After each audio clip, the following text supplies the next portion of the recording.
านกำลังฟังสถานีวิทยุกระจายเสียงแห่งประเทศไทยจังหวัดแม่ฮ่องสอน FM 104 เมกะเฮิรตซ์เครือข่ายเพื่อคุณภาพชีวิตและสังคม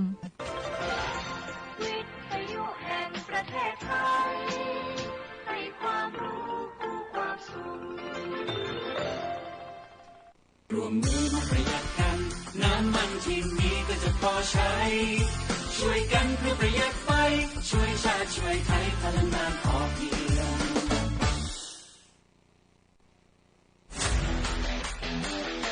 สร้างโอกาสสร้างอนาคตทางการศึกษาเพื่อชาวแม่ฮ่องสอนวิทยาลัยแม่ฮ่องสอนมหาวิทยาลัยราชภัฏเชียงใหม่วิทยาเขตแม่ฮ่องสอนเปิดรับสมัครนักศึกษาใหม่ระดับปริญญาตรีประจำปี 2519 และวันนี้พบกับ7สาขาวิชายอดนิยมสายครูเลือกการประถมศึกษาประถมวัยภาษาอังกฤษและคอมพิวเตอร์หรือจะเลือกสายอาชีพการท่องเที่ยวและการโรงแรมการจัดการและสาธารณสุขชุมชนสมัครได้ง่ายๆทางออนไลน์ที่ www.tcat.cmu.ac.th สมัครได้ตั้งแต่วันนี้ถึงพฤษภาคม 2569 สอบถามเพิ่มเติมโทร 062-310-4903 หรือเพจ Facebook วิทยาลัยแม่ฮ่องสอนมาเป็นครอบครัวเดียวกันกับพวกเรานะคะ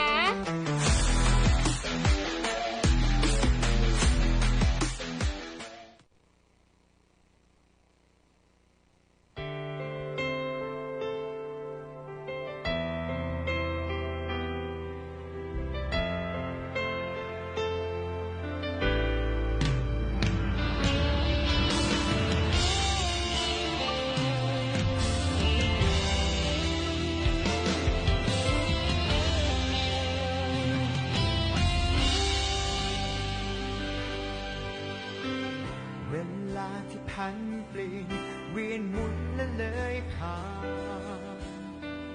ยาวนานจนแสนนานก็ผ่านพ้นข้ามกันมากี่ครั้งที่ทุกคนอาจจะท้อจนมีน้ำตาต้องสู้ด้วยแรงศรัทธาเพื่อวันนี้อยากจะเห็นรอยยิ้มสดใสเมื่อครั้งก่อนผ่านทุกร้อนอดทนกล้ำกลืนทุกทีรวมใจลุกขึ้นยืนบนพื้นดินที่มีจากนี้ไปจนทุกที่ทั่วเมืองไทยร่วมกัน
สวัสดีค่ะขอต้อนรับคุณผู้ฟังนะคะเข้าสู่รายการร่วมสร้างประเทศไทยค่ะเจอกันในทุกๆวันอาทิตย์นะคะตั้งแต่เวลาบ่ายโมงเป็นต้นไปจนถึงบ่าย2 โมงอยู่กับดีเจแอมขวัญกมลชื่อสนนิพันธ์รับหน้าที่ดำเนินรายการค่ะ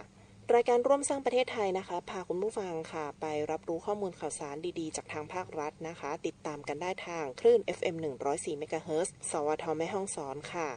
เมื่อวันที่17มีนาคมที่ผ่านมาค่ะครม.รับทราบรายงานสรุปผลการพิจารณาต่อข้อเสนอแนะมาตรการหรือแนวทางส่งเสริมและคุ้มครองสิทธิมนุษยชนจากปัญหาสิ่งแวดล้อมข้ามพรมแดนกรณีการปนเปื้อนมลพิษในแม่น้ำกกและแม่น้ำสายที่มีแนวโน้มรุนแรงขึ้นซึ่งมีสาเหตุหลักจากการทำเหมืองแร่ทองคำและแร่แรเอิร์ธบริเวณต้นน้ำในรัชฉานประเทศเมียนมาส่งผลให้ดินและกากแร่ปนเปื้อนโลหะหนักนะคะอย่างเช่นสารหนูแคดเมียมและปรอดค่ะไหลลงสู่ลำน้ำสายหลักและเข้าสู่ประเทศไทยซึ่งตรงนี้กระทบต่อคุณภาพน้ำสิ่งแวดล้อมและสุขภาพของประชาชนในพื้นที่ค่ะภาครัฐนะคะได้เร่งดำเนินมาตรการทั้งในประเทศและระหว่างประเทศอย่างต่อเนื่องค่ะไม่ว่าจะเป็นด้านการติดตามคุณภาพสิ่งแวดล้อมกำหนดแผนตรวจวัดคุณภาพน้ำและตะกอนดินในแม่น้ำกกแม่น้ำสายและพื้นที่ที่เกี่ยวข้องพร้อมเผยแพร่ข้อมูลสื่อสารความเสี่ยงแก่ประชาชนอย่างสม่ำเสมอค่ะในด้านสาธารณสุขนะคะก็ได้มีการเฝ้าระวังและคัดกรองผลกระทบต่อสุขภาพของประชาชน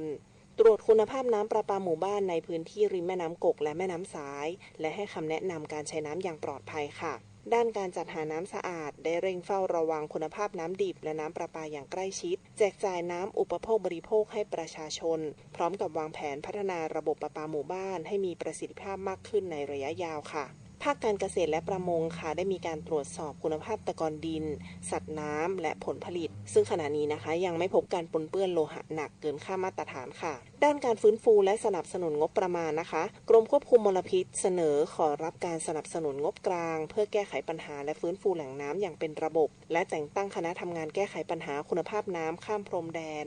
เห็นชอบแผนงานโครงการแก้ไขปัญหาคุณภาพน้ำรวม14โครงการวงเงิน 188.36 ล้านบาทด้านความร่วมมือระหว่างประเทศค่ะไทยเราได้หารือกับฝ่ายเมียนมาอย่างต่อเนื่องนะคะทั้งในระดับเทคนิคและระดับรัฐต่อรัฐเห็นพ้องให้จัดตั้งคณะทำงานด้านวิชาการร่วมแลกเปลี่ยนข้อมูลการตรวจสอบคุณภาพน้ำและพิจารณาลงพื้นที่สำรวจร่วมกันปัจจุบันนี้นะคะอยู่ระหว่างการจัดทำข้อเสนออย่างเป็นทางการไปยังฝ่ายเมียนมาค่ะ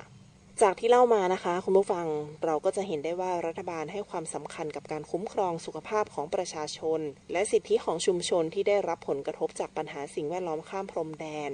ได้มีการเดินหน้ามาตรการอย่างต่อเนื่องค่ะเพื่อให้การแก้ไขปัญหาเกิดผลอย่างเป็นรูปธรรมและยั่งยืนค่ะเดี๋ยวเราไปพักฟังเพลงกันนะคะแล้วเดี๋ยวกลับมาพูดคุยกันต่อในช่วงถัดไปค่ะ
วนมาดู 6 บริการใหม่บนแอปทางรัฐกันค่ะสำนักงานหลักประกันสุขภาพแห่งชาติหรือสปสช.นะคะเผย 6 บริการใหม่สิทธิการรักษาพยาบาลบนแอปทางรัฐประชาชนสามารถใช้สิทธิ์ได้ทันทีโดยไม่ต้องพกบัตรประชาชนค่ะบริการแรกค่ะคือประกันสุขภาพจาก Health Link ดูข้อมูลสุขภาพย้อนหลังได้ค่ะบริการที่2นะคะประวัติการเข้ารับการรักษาแสดงประวัติการเข้ารับบริการที่สถานพยาบาลต่างๆบริการที่3ค่ะคือเข้ารับบริการที่สถานพยาบาลโดยสแกน QR Code เพื่อใช้สิทธิ์รักษาได้โดยไม่ต้องใช้บัตรบริการที่4กรมธรรม์เฉพาะของคุณข้อมูลสิทธิสุขภาพเบื้องต้นบริการที่5เปลี่ยนหน่วยบริการสถานพยาบาลเพื่อเข้ารับบริการได้ด้วยตนเองค่ะและบริการที่6ค้นหาหน่วยบริการพิกัดร้านยาและคลินิกในโครงการ30 บาทรักษาทุกที่ได้ทันทีวิธีการใช้งานนะคะก็คือเข้าสู่แอปทางรัฐเลือกเมนูบริการหมวดหมู่สุขภาพเลือกบริการสิทธิการรักษาพยาบาลสามารถใช้งานบริการใหม่จากสปสช.และสามารถตรวจสอบข้อมูลสิทธิสุขภาพได้ทันทีค่ะแอปทางรัฐนะคะเป็นการรวมบริการภาครัฐไว้ในแอปเดียวใช้งานได้ทุกที่ทุกเวลาตลอด24 ชั่วโมงค่ะ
โรงพยาบาลนพรัตน์ราชธานีนะคะสังกัดกรมการแพทย์เตือนว่าประเทศไทยกำลังก้าวเข้าสู่ช่วงอากาศร้อนของปี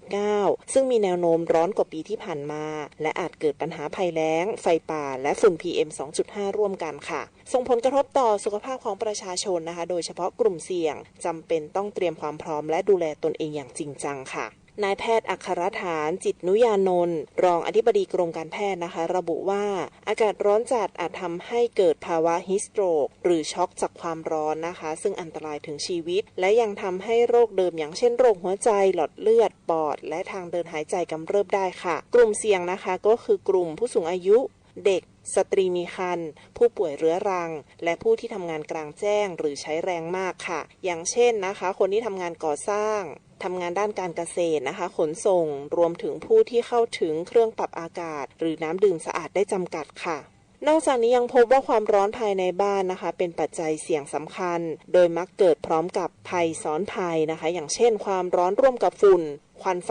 ป่าและการขาดแคลนน้ำค่ะวิธีป้องกันที่ประชาชนทำได้ทันทีนะคะก็คือดื่มน้ำสม่ำเสมอถึงแม้ว่าไม่รู้สึกว่ากระหายนะคะยกเว้นผู้ที่แพทย์สั่งจำกัดน้ำค่ะทำให้ร่างกายเย็นค่ะอย่างเช่นอยู่ในห้องแอร์อาบน้ำเช็ดตัวใช้พัดลมนะคะเลี่ยงกิจกรรมกลางแจ้งช่วงร้อนจัดนะคะประมาณเที่ยงถึงบ่ายหากมีฝุ่นหรือว่าควันสูงค่ะควรลดการออกนอกบ้านและติดตามค่าคุณภาพอากาศค่ะสำหรับคนทำงานและนายจ้างนะคะดื่มน้ำอย่างน้อย1แก้วทุก20นาทีระหว่างทำงานกลางแจ้งจัดเวลาพักในที่ร่มหรือที่เย็นเพิ่มช่วงพักเมื่ออากาศร้อนค่ะปรับเวลาทำงานหนักไปช่วงเช้าหรือเย็นทำงานเป็นคู่นะคะแล้วก็ให้หัวหน้าคอยสังเกตอาการโดยเฉพาะคนงานใหม่ค่ะหากอากาศร้อนร่วมกับฝุ่นหรือควันนะคะควรจำกัดงานกลางแจ้งช่วงเสี่ยงค่ะด้านนายแพทย์ปิยวัฒน์เลาวหุตานนท์ค่ะผู้อำนวยการโรงพยาบาลนพรัตน์ราชธานีแนะนำให้สังเกตสัญญาณอันตรายของฮิสโตรกนะคะอย่างเช่นอ่อนเพลียสับสนพูดไม่ชัดหมดสติตัวร้อนจัดผิวแห้งหรือว่าเหงื่อออกมากผิดปกติถ้าเกิดว่าพบอาการเหล่านี้นะคะต้องรีบช่วยทันทีค่ะโดยย้ายเข้าที่ร่มคลายเสื้อผ้าออกนะคะเช็ดตัวประคบเย็นและรีบนำส่งโรงพยาบาลใกล้บ้านค่ะในช่วงหน้าร้อนแบบนี้นะคะก็ขอให้ทุกท่านนะคะเตรียมตัวล่วงหน้าตรวจสอบพยากรณ์อากาศเป็นประจำนะคะเตรียมน้ำดื่มหรือว่าเกลือแร่ค่ะวางแผนหาจุดพักคลายร้อนใกล้บ้านหรือที่ทำงานและช่วยกันดูแลผู้สูงอายุหรือว่าผู้ป่วยที่อยู่เพียงลำพังนะคะเพื่อลดความเสี่ยงจากอากาศร้อนในปีนี้ค่ะ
ลับเข้าสู่รายการร่วมสร้างประเทศไทยค่ะมาดูกันที่เรื่องของการค้าชายแดนกันบ้างค่ะนางสาวลลิดาเพลิดวิวัฒนานะคะรองโฆษกประจำสำนักนายกรัฐมนตรีเปิดเผยว่าภาพรวมการค้าชายแดนและการค้าผ่านแดนของไทยในเดือนมกราคมปี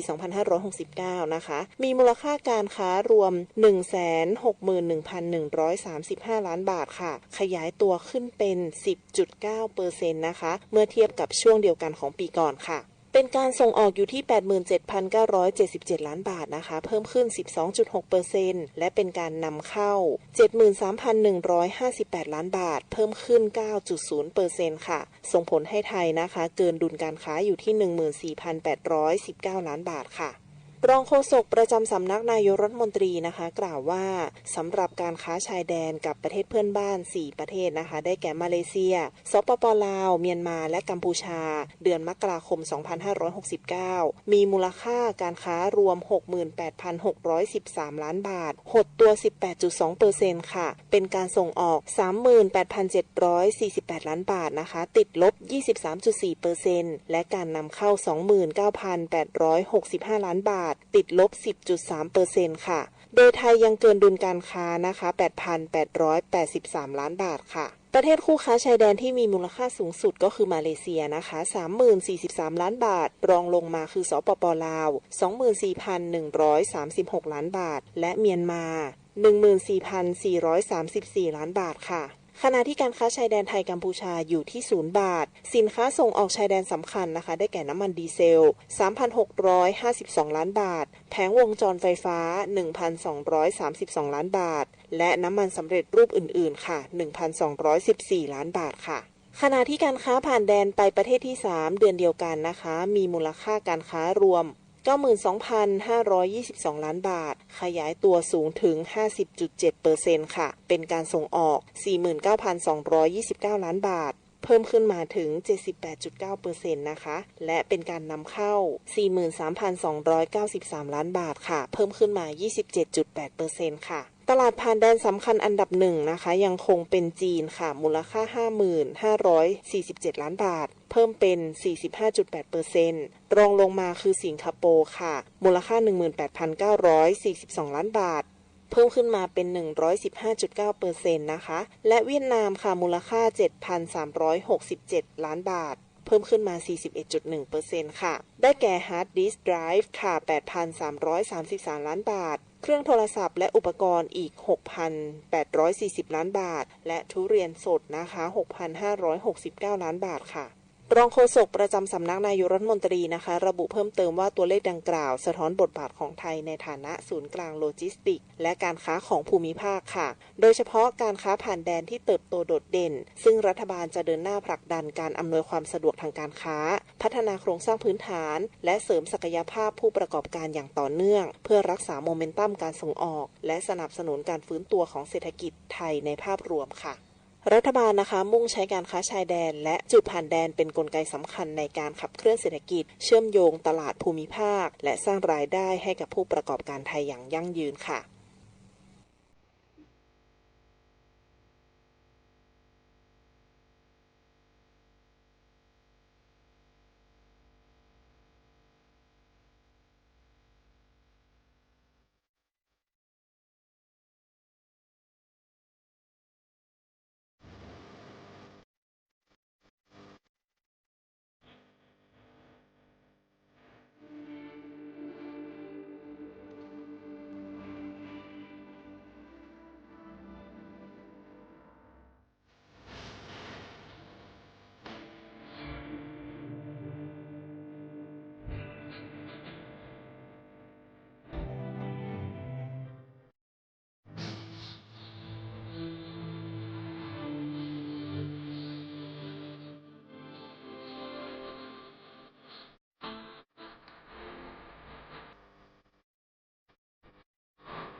กลับเข้าสู่ช่วงสุดท้ายของรายการร่วมสร้างประเทศไทยค่ะมาดูกันที่เรื่องของน้ำมันกันบ้างค่ะคุณผู้ฟังนายพิพัฒน์รัชกิจประการนะคะรองนายกรัฐมนตรีและรัฐมนตรีว่าการกระทรวงคมนาคมในฐานะผู้อำนวยการศูนย์บริหารและติดตามสถานการณ์การสู้รบในภูมิภาคตะวันออกกลางกล่าวถึงสถานการณ์การสู้รบในตะวันออกกลางค่ะที่ยังคงมีความไม่แน่นอนสูงนะคะโดยเฉพาะประเด็นการปิดช่องแคบฮอร์มุซ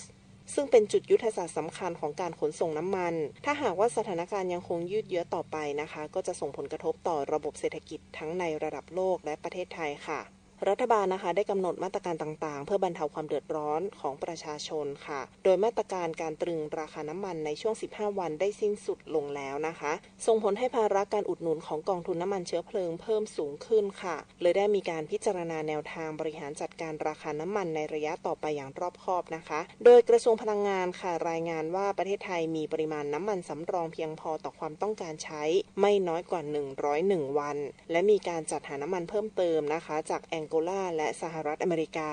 ในขณะเดียวกันค่ะโรงกลั่นน้ำมันทั้ง6แห่งในประเทศนะคะสามารถดำเนินการกลั่นได้เต็มกำลังการผลิตและขอความร่วมมือผู้ค้าน้ำมันนะคะเปิดคลังน้ำมัน7วัน24ชั่วโมงเพื่อให้รถบรรทุกเข้ามารับและกระจายไปทั่วประเทศได้ค่ะซึ่งแนวทางการปรับขึ้นราคาน้ำมันนะคะก็จะปรับแบบค่อยเป็นค่อยไปค่ะโดยเริ่มตั้งแต่วันที่18มีนาคมที่ผ่านมานะคะน้ำมันดีเซลมีการขยับเพดานราคาไปที่33บาทซึ่งก็ถือว่าขยับขึ้นมา50สตางค์นะคะในส่วนของน้ำมันเบนซินค่ะจะมีการเพิ่มส่วนต่างของ E10 นะคะซึ่งจะปรับเพิ่มขึ้น1บาทส่วน E20 จะปรับลง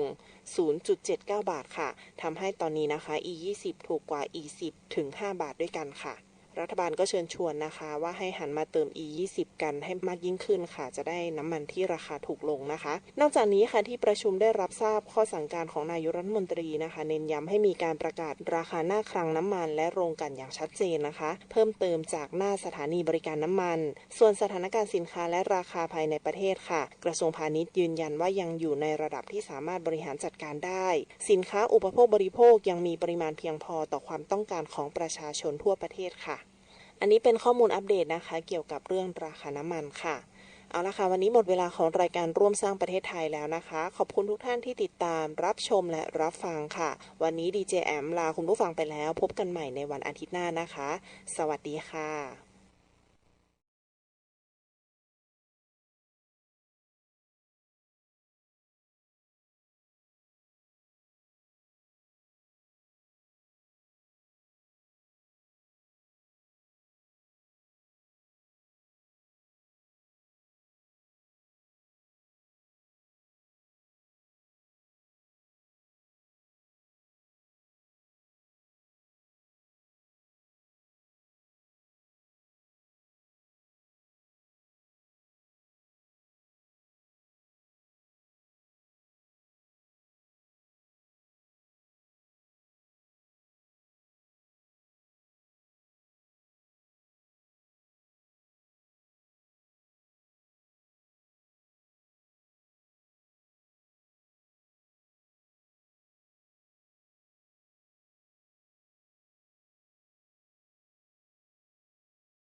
นที่ดังกล่าวคนกับป่าอยู่ร่วมกันได้อย่างผสมกลม